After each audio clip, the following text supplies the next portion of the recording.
for ensembi aba na say mention that boss so ye na menya full story no as me boss na munia mu ehu de eko na watchi we ya ye beka say Saturday Shatta Wale launching the album The Wonder Boy. Answer the better as subscribe and click the notification bell next.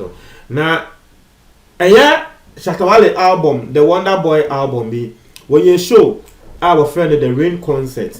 Now a lot of musicians by just say in June 4 I'm going to say Ghana June 4 in will be a just Stone Boy and the but musicians are winning what Ghana in 99%. Womunya echoes are shown na say. It may say na show no me a boy I think by 2 ahomachi 2 na still Shatta Wale one yamba ya one be perform here na still other musicians na eba and I me bray ya me ko die.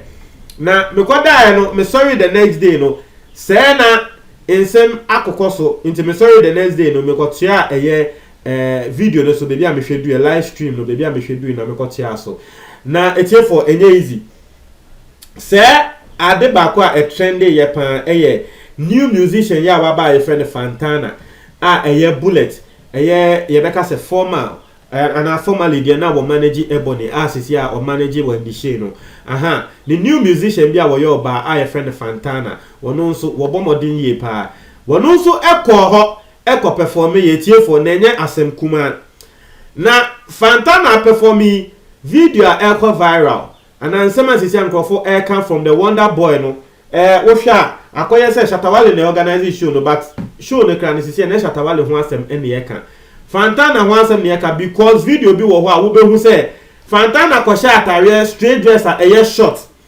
wonante wo sa wo stage no wo be hu sebe say wo pad wo be hu say na the pad no show inti me ka me hwe video na me ka say Fantana the dress ko perform no na woman straight na sebe so wonim say o ko perform na woman straight adan na wo be straight dresser esanso ye loose esanso short sa time na wo hye no wo bi kutu wo be hu de ebo wase adan na wo be bibisa adan na sebe na nka one shirt trousers and now wo de shorts kra na we hu say yes wo bia ehu because this is the very first time bibi say esi wo Ghana Ghana fu ehu say female artist bi sebe wo menstruate Emma what they perform wo stage. Inti me asema mechanic class atare Fantana share no ndi ambo ano. Na normally no if things like this happen to a lot of musicians wo mo emba kasa because wo mehu ne say ni nia eka brand ne ho. Only musicians are metro say there's nothing like bad publicity whether good or bad. Ni na emboa wo musician nti say wo fa ne sa. Na Fantana eden krata ababonten what describe it the AC what dress and the crack no bobo pad because maybe mo dress wo enye pad e pants maybe mo so dress wo e pad what ya say mimi hu ya na me ka say that way dey pad sanitary pad but Fantana na ka make Fantana mo fan cheme but Fantana ababonten etiefo wa be describe ensem no ensem atutudwa na etiefo ensem ne eni we ne ensem Fantana what dey atudwa was say earlier on this year, I read an article about the persistent harmful socio-cultural norms, stigma, and misconception around menstruation which leads to the discrimination of women and girls in some parts of the world. Therefore, now we who angle na Fantana what they are we free air bar. What person what say ebimu society be na Ghana account Sabi, woko another traditional way kana e better say wo ba egu ne nsa sabi wonye nyama bi oba agu ne nsa enye se wo ye bibi what ya say inti no etre se pointer Fantana wo hye na asem efiri no wo pese wo tre se ebi mu wo ho a wo ba egu ne nsa wo mo tan se wo mo bete kra se wo ba egu ne nsa at ya say ana wo ba menstruate inti that's the angle Fantana took this thing from. Now was see this year we read here ono Fantana no chese wenyi e wo Ghana abrochi e na wonyi wo na abrochi de mo amunim say sanya mani dwomo omu hu ne say a big deal Africa na yen hu ne say a big deal. It was say this year we read here e wo baby say ebimu wo ba egu ne nsa chese wo mo ye yakayaka de etia wo ba no intino in some nkofo can fa Fantana ho no wa fa no in the point say nkofo yakayaka de etia no nkofo kasa di na tem say aden na o say wobo pad aden na wobo pad no kwosha atare we na wo betretrem wo say in some places menstruating women continue to be viewed as contaminated, impure, and are often restricted from engaging in certain activities according to research by experts. The work and say wuko baby ewa Ghana ha say ya woba egu ne say ye ma ne nyama bi because ye hu ne say woba ne ho ente. Now what you say the United Nations report released on 5th March 2019 quotes the stigma generated by stereotypes around menstruation have severe impact on all aspects of women and girls' human rights. Now, in some Fantana no me me person me kwa so because the war bobo so there and the United Nations need there. Now, was it despite a lot of awareness going on and efforts by the it's here for assembly Ukraine. Fantana asema wo dey be ko assembly straight.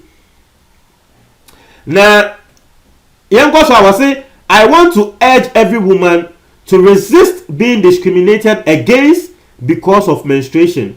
I hope some people read wide and learn about menstrual health to stop the stereotype against young girls and women. It, clearly, you could see, Fantana is taking this from a point where you expect, Ebia will be back, because so I'm very sorry. Nandi Pakono, I explain it straight. Say, say ebia me co stage so say na si enta na me ye bibisa na NCBum but we share point of Fantana wo free awode ba she's been on the defensive side in the sense what they akofa sebe inkrofo bi mu culture wo mo ka say menstruation ugun sa menye say Fantana is getting the whole thing wrong. In fact, no one can stop you. Say who go unsa. I can say who nim say who go unsa. Aden who nim say who menstruate. Aden na baba ko sha atare asebe ebe show say who menstruate. Aden na wo say ko sha straight dress. Straight dress na nyekra say etight wo. Eye loose. As straight dress no wo bia kra ankutu o. Wa wo sa no na epeja ye na nkrofo hu say wo bo eye menstrual pad. It's a point now Fantana wodi free no. She's just trying to be defensive, but that's not the way to go. You don't have to be defensive on this. You just have to accept it. Say, ebia wo na one shot arepa e ma se be ye ko hu ye. Because it is your responsibility not to show that to the public. Say who the attract public to am a public no e be kasa wo so ewia. Why do you come on the defensive side? Can say you're discriminating ba it no mamonya sa ye say that be enya sa na wo say wo kono iti ni peku aboto Fantana for say won fa nkrata we emra bonte no the person has done a great disservice to her. Now what be say yes that be sorry the last paragraph no or explaining here was say yes my menses appeared 30 minutes to my performance and I had to put on a sanitary pad and still go on stage. Menstruation is not a shame, and I urge all young women to take a cue from my actions and not to let it stop them from doing anything they want to do. And then there's some Fantana there to just say yes 30 minutes before wabeba stage and I said the menstruation nearby. Now what person what ye way now what the threat and mass sabe don't let things like this stop you because obi an kobeka say my menstruation about into no minko stage biom. It's on this level, no remember na baso say still menstruation by and still the co stage echo say we can say imba you are very strong because maybe they meeting say menstruation ya there ya na me member bi asabe your menstruation back na tenase na gina hoka na den obo so ma abo mo yare by force na se bibi say eba na emma na sabe embo mo yare dia na chese o dia co stage akosa esa shake mo hu dia.